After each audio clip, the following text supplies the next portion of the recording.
নূরজাহান বেগম মুক্তা MP, আপনার বক্তব্য। ধন্যবাদ আপনাকে। ভাষার মাস ফেব্রুয়ারি মাস, আমি ভাষা শহীদদের প্রতি শ্রদ্ধা জানিয়ে আমার বক্তব্য শুরু করছি। আমি প্রথমেই বলবো, এই কিছুক্ষণ আগে যে একটা কথা বলা হলো যে উনি আওয়ামী লীগের ছাত্র সংগঠন ছাত্রলীগের সাথে জড়িত ছিলেন, আমি সম্পূর্ণ দ্বিধাহীনভাবে ওনার এই বক্তব্যের আমি বিরোধিতা করছি। এটা সম্পূর্ণরূপে অসত্য। কারণ উনি প্রথম আলোর যে সাক্ষাৎকার পড়েছেন সেটা উনি আংশিকভাবে পড়েছেন এবং এটাকে উনি বিকৃত করেছেন, যেটা কিনা বিএনপির রাজনীতিরই বৈশিষ্ট্য, যে কোনো সংবাদ কোনো তথ্যকে বিকৃত করা, নিজেদের মন মতো করে সেটাকে গড়ে তোলা। আমি আপনাদেরকে পরিষ্কার শোনাতে চাই। ওনাকে প্রশ্ন করা হয়েছিল যে আপনার পড়াশোনা ছাত্র রাজনীতি, উনি বলেছেন আমি ঢাকা বিশ্ববিদ্যালয়ে পরিসংখ্যানে অনার্সে ভর্তি হয়েছিলাম 1966 সালে, মাস্টার শেষ হয়েছিল 1972 সালে। ছাত্র রাজনীতির সঙ্গে সংশ্লিষ্টতা ছিল, তখন কোনো না কোনো ছাত্র সংগঠনের সঙ্গে সবাই যুক্ত থাকতেন। আমি ছিলাম ফজলুল হক হল ইউনিয়ন ছাত্রলীগ থেকে নির্বাচিত নাট্য এবং সাংস্কৃতিক সম্পাদক। এই হলো প্রকৃত তথ্য, কিন্তু এটাকে উনি বিকৃতভাবে উপস্থাপন করলেন। আমি এটা জাতির সামনে আবার এটা সংশোধন করে দিলাম। ইউনিয়নের কথা বলা হয়েছে, আওয়ামী লীগের ছাত্রলীগ ছাত্র সংগঠনের সাথে জড়িত ছিল। আপনি যদি আবার উনি এটাকে যে বিকৃত করলো, এটার আমি নিন্দা জানাই।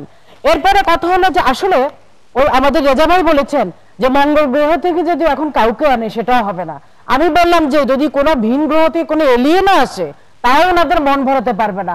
ওনারা যে নাম দিয়েছিল 5 জনের, সেই 5 জনকেও যদি নির্বাচিত করতো আমাদের মহামান্য রাষ্ট্রপতি, সেটাও কিন্তু ওনাদের পছন্দ হতো না। ওনারা একটা না একটা খুঁত ওনারা বের করতেন। আমি একটা এই প্রসঙ্গে আমার একটা গল্প মনে পড়ছে। আপনারা জানেন যে এক গ্রামের ছিল এক বুড়ি, তো সেই বুড়ি করতো কি, তার কাজই ছিল এই বাড়ি ওই বাড়ি ঘোরা এবং গৃহস্থ বাড়ির বউদের বদনাম করা। হয়তো এক বাড়িতে একজন গৃহস্থ বউ আছে, বললো যে এই বাড়ির গৃহস্থ বউটা ভালো না, আর আরেকটা বাড়ির বউর কথা বলছে যে সে ভালো রাখতে জানে না, তার চুল ছোট, তার দেখতে শর্ট, কালো, বা কাজকর্ম জানে না, সেলাই কর্ম জানে না, ইত্যাদি ইত্যাদি বলে, জাত বংশ ভালো না। তো একবার হলো কি, সেই বাড়িতে সেই গ্রামে একটা নতুন বউ আসলো। সে কিন্তু সব দিক দিয়ে ভালো, সে লেখাপড়া শিক্ষিত, যার বংশ ভালো, জাত ভালো, তারপর সে সেলাই কাজ জানে, সবই এক্সপার্ট, রান্না বান্না সব জানে। তখন বুড়ি দেখলো যে না, তার তো হার হয়ে যাচ্ছে, কারণ সে তো কোনো খুঁত খুঁজে পেল না।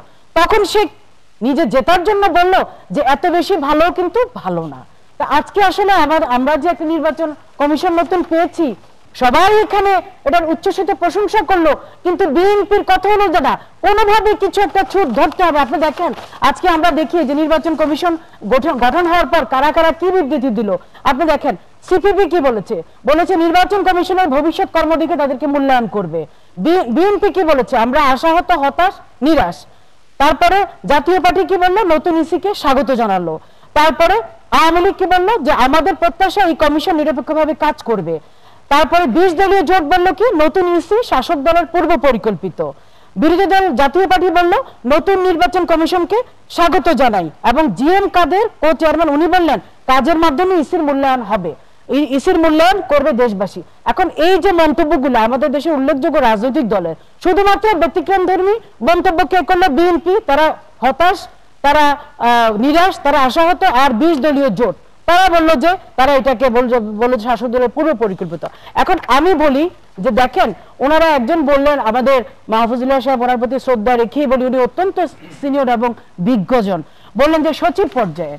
এখানে উনি যখন যুগ্ম সচিব ছিলেন তখন ওনাকে কোনো কারণ না দেখিয়ে, কোনো কারণ উল্লেখ না করে বাধ্যতামূলকভাবে ওনাকে অবসরে পাঠানো হয়েছিল। এর কারণ ছিল উনি একজন মুক্তিযোদ্ধা ছিলেন। এরপরে আবার কি করলেন, তখন উনি সেটাকে আইনিভাবে চ্যালেঞ্জ করেছিলেন, চ্যালেঞ্জে জিতে উনি আবার তার পদ ফিরে পেয়েছিলেন। অর্থাৎ এখানে আগে আমাদেরকে গোড়ায় হাত দিতে হবে। আজকে উনি নির্বাচন কমিশনার হিসেবে উনি যখন ডিক্লেয়ার্ড হলেন তখন উনি কি বললেন, উনি বললেন যে উনি কোনো চাপের কাছে নতি স্বীকার করবেন না। উনি ওনার সর্বোচ্চ ইচ্ছা দিয়ে উনি চেষ্টা করবেন সবগুলো রাজনৈতিক দলকে নির্বাচনে আনানোর জন্য যা যা করার দরকার, তা কোনো ব্যক্তি বা গোষ্ঠীর গুরুত্ব তার কাছে নেই, কোনো দলের গুরুত্ব তার কাছে নেই। তিনি নিরপেক্ষতা, আইনের শাসন এবং উনি সংবিধানকে সমন্বয় রেখে চলবেন। এই যে এত সুন্দর সুন্দর, এত ভালো ভালো কথা, আমরা অন্যান্য রাজনৈতিক দলগুলো দেখছি যে ঠিক আছে আমরা ভবিষ্যৎ, এক মিনিট, অন্যান্য রাজনৈতিক দলগুলো বলছে আমরা দেখি না, একটা দায়িত্ব নিয়েছে দেখি না, এখনো তো মাত্র শুরুই হয়নি। আর ওনারা প্রথম থেকে একেবারে একদম মানে ছিদ্রান্বেষণ শুরু করলো। এইটা হলো আসলে এরকম।